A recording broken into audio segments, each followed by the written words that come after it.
சின்ன மருமகள் சீரியல்ல ஈஸ்வரி ரொம்ப சந்தோஷமா டே போசு போசு அப்படின்னு கத்திக்கிட்டே வராங்க. ராசாங்கம் கேக்குறாரு, என்னம்மா ஈஸ்வரி, என்ன இவ்வளவு சந்தோஷமா கத்திக்கிட்டே வர?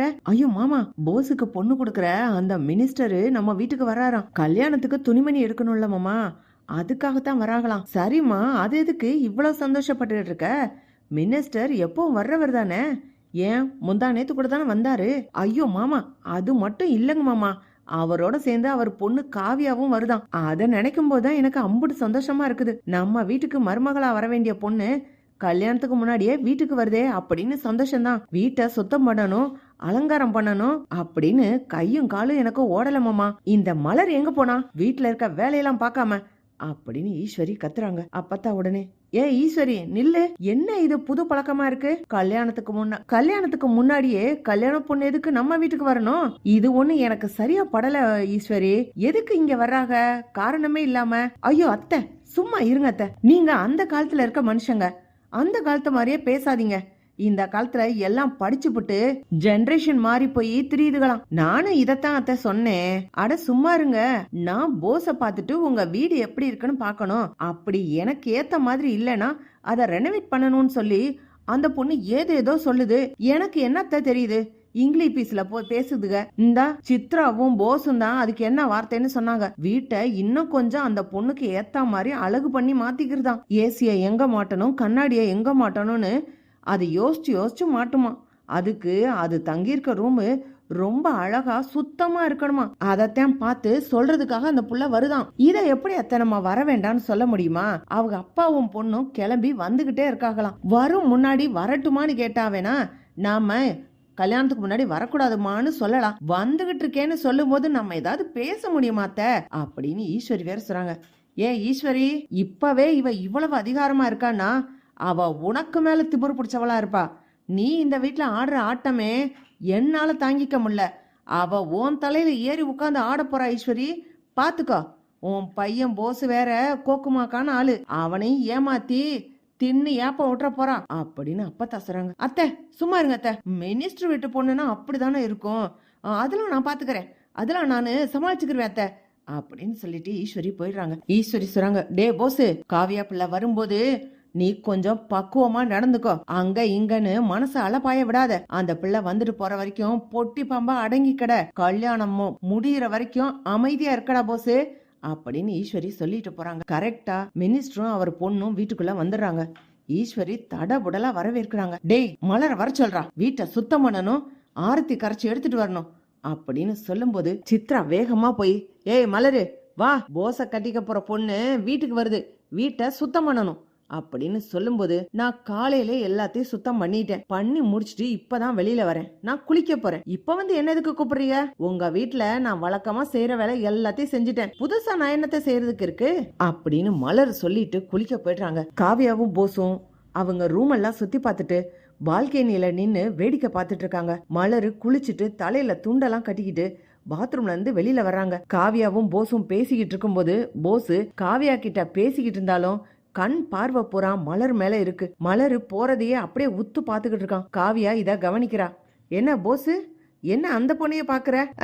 இல்ல காவியா, அதெல்லாம் ஒண்ணுமில்ல, சும்மா இப்படி திரும்பி பார்த்தேன் அப்படின்னு போஸ் சொல்லி சமாளிச்சுக்கிட்டு இருக்கான். காவியா உடனே, சரி நாங்க கிளம்புறோம், நேரம் ஆயிடுச்சு, நான் சொன்னதெல்லாம் மாத்திடு, தேவையான பொருள் எல்லாமே வந்து இறங்கிரும், கரெக்டா ஆள் வந்து ஃபிட் பண்ணிடுவாங்க, எனக்கு ரூம் ரொம்ப நீட்டா ரிச்சா இருக்கணும் அப்படின்னு காவியா சொல்லிட்டு போறாங்க. போஸும் பூம்பு மாடு மாதிரி தலையாட்டிட்டு இருக்கான். காவியாவும் மினிஸ்டரும் கிளம்புனதுக்கு அப்புறம் ராசாங்கம் சொல்றாரு, என்ன மருமக வர்றதுக்குள்ளேயே இம்புட்டு சீர் வந்து இறங்குது? ஈஸ்வரி, உன்னை பிடிக்க முடியாது, சந்தோஷத்துல வானத்துக்கும் பூமிக்கும் குதிக்கிறல்ல அப்படின்னு ராசாங்கம் பேசிக்கிட்டு இருக்காரு. காவியா தான் போயிட்டாளேன்னு சொல்லிட்டு மலரை பாக்குறதுக்காக போஸ் மலரோட வீட்டுக்கு வராரு. பார்த்தா இங்க யாருமே இல்ல. தமிழ்ச்செல்வியும் அவங்க தங்கச்சியும் காலேஜுக்கு போயிட்டாங்க. மலரு மட்டும் வீட்டுல இருக்கிறதுனால போஸ் உள்ள வந்துடுறான். மலரு மறுபடியும் அடிக்கிறாங்க. டேய் உனக்கெல்லாம் அறிவே இல்லையா? நேத்து தான் அடிச்சு சாணிய கரைச்சு மூஞ்சில ஊத்தி வெளியில தள்ளினேன், இப்போ மறுபடி ஈன பல்ல காமிச்சிட்டு ஏன் வீட்டுக்குள்ள வர அப்படின்னு அடிச்சு வெளியில புடிச்சு தள்ளி கீழே விழுகிற மாதிரி தள்ளி விடுறாங்க. அவனும் வந்து கீழே விழுகிறான். மலர் கையில விளக்கமாத்தோட நிக்கிறாங்க. வீட்டுல இருந்து கிளம்பி போன மினிஸ்டரோட பொண்ணு மறுபடியும் வர்றாங்க. ஈஸ்வரி, என்னம்மா என்ன திரும்ப வந்திருக்கிற அப்படின்னு வேகமா ஓடி வந்து கேட்கும்போது, போஸ் ரூம்ல என் போனை வச்சுட்டு போயிட்டேன், அதை எடுக்கணும்னு தான் வந்தேன். இங்க வந்த உடனே தானே தெரியுது உங்க பையனோட லட்சணம் என்னன்னு. எனக்கு எல்லாமே பெர்ஃபெக்ட்டா இருக்கணும், அதுக்காக தான் போஸோட பிளட் எல்லாம் எடுத்து செக் பண்ணி பார்த்தேன். போஸ் என்ன இப்படி தெரியறான் அப்படின்னு சொல்லி காவியா கேக்குறாங்க. ஈஸ்வரி உடனே, அது ஒண்ணும் இல்லம்மா, அந்த புள்ள வீட்டுல கூட்டிக்கிட்டு இருந்துச்சு, இவன் அந்த வழியா போகும்போது தூசி படுதேன்னு திட்டுனேன். அந்த பிள்ளை ரொம்ப திமிரு பிடிச்சவதான், அதனாலதான் அவனை புடிச்சு தள்ளி விட்டுட்டான் அப்படின்னு ஈஸ்வரி சொல்லிக்கிட்டு இருக்காங்க. மலர் இதை கேட்டுட்டு, இங்க பாருங்க, உங்க பையன் திரும்ப திரும்ப என் வீட்டுக்குள்ள வந்துகிட்டு இருந்தான்னு வைங்க, அதுக்கு மேல நான் போலீஸ்ல கம்ப்ளைண்ட் பண்ணிடுவேன். நேத்து வந்தேன், அடிச்சு புடிச்சு தள்ளி சாணியை கரைச்சி மூஞ்சில ஊத்தி விட்டேன். இன்னைக்கு வந்தேன், விளக்கமா தடி வாங்கிட்டு போயிருக்கேன். நாளைக்கு வர்றதுக்கு யோசிச்சான்னா கூட போலீஸ்ல கம்ப்ளைண்ட் பண்ணிடுவேன். இல்லன்னு வைங்க ராஜாங்க மாமா கிட்டே கூப்பிட்டு சொல்லிவிடுவேன். என்ன நினைச்சிட்டு இருக்கீங்க, நான் இந்த வீட்டுல இருக்கிறதுனால நீங்க என்ன சொன்னாலும் கேட்கணுமா? உங்க பையன் என்ன செஞ்சாலும் நாங்க அமைதியா போயிடணும்னு நினைக்கிறீங்களா? ஏன் எங்களுக்கெல்லாம் சுயமரியாதை இல்லையா அப்படின்னு மலரு கத்துறாங்க. ராசாங்க வந்து எட்டி பாக்குறாரு. என்னம்மா மலரு, என்ன ஆச்சு அப்படின்னு கேக்கும்போது காவியா சொல்றாங்க, எனக்கு போசு வேண்டாம், போசுவ கல்யாணம் பண்ணிக்கலாம்னு நினைச்சு நல்லவனா இருப்பான்னு நினைச்சேன். இந்த வீட்டுல இருக்க பையனாச்சேன்னு இப்பெல்லாம் தெரியுது, வீட்டுல வேலைக்காரியா இருக்க பொண்ணு பின்னாடி இவன் சுத்திக்கிட்டு தெரியுறான்னு அப்படின்னு சொல்லும் போது ராசாங்க சொல்றாரு, அம்மா அப்படி சொல்லாதம்மா, போசுவோட முன்னாள் மனைவி தான் இந்த பொண்ணு. ஓ, இன்னும் கதை கெட்டுச்சு. அப்போ முன்னாள் மனைவி இங்கே இருக்கிறா, அவ பின்னாடி சுத்திக்கிட்டு, அப்புறம் எதுக்கு என்னைய கல்யாணம் பண்ணணும்? எனக்கு இந்த கல்யாணம் வேணாம் அப்படின்னு காவியா சொல்லிட்டு போறாங்க. ஈஸ்வரி வேகமா போய் காவியாவோட காலில் விழுகிறாங்க.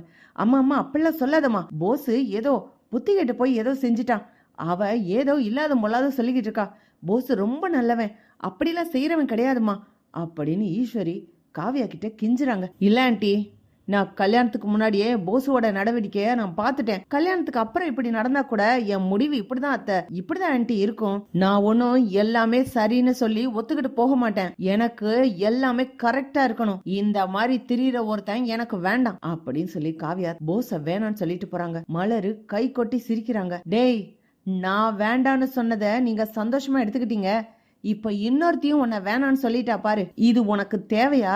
உனக்குன்னு ஒரு பொண்ணை பார்த்து கல்யாணம் பண்ண போறாங்கல்ல, அவளை கட்டிக்கிட்டு சந்தோஷமா இருக்க வேண்டியதானே, எதுக்கு என்கிட்ட வந்து வம்பிழுத்துக்கிட்டு இருக்க? நான் நேத்தே சொன்னேன், உனக்கு இது தேவையில்லாத வேலை, போயிடு பேசாம அப்படின்னு. நீ யார கல்யாணம் பண்ணிக்கிட்டா எனக்கு என்னடா? இன்னைக்கு உன் கல்யாணம் நிக்குதுன்னா அதுக்கு நீ மட்டும்தான் காரணம், நான் காரணம் இல்ல அப்படின்னு மலர் சொல்லிட்டு போறாங்க. ஈஸ்வரி போஸ போட்டு அடி அடி நடிக்கிறாங்க. ஏண்டா உன் வாய மூடிக்கிட்டு கொஞ்ச நேரம் சும்மா இருக்க முடியாதா? அவ வந்துட்டு போற வரைக்கும் அமைதியா இருந்தா என்னடா? இந்த கல்யாணம் நடக்கணும்னு நான் எவ்வளவு பாடுபட்டேன், எல்லாத்தையும் சுக்குநூறம் உடைச்சிட்டேன். இந்த வீட்டு வேலைக்காரி மலரு, அவ தாண்டா உனக்கு கடைசி வரைக்கும் இருக்க போறா அப்படின்னு ஈஸ்வரி திட்டிட்டு போறாங்க. இப்படிதான் போலாம் ஃப்ரெண்ட்ஸ். பக்கத்துல லைக் பண்ணுங்க, ஷேர் பண்ணுங்க, கமெண்ட் பண்ணுங்க. Thank you friends.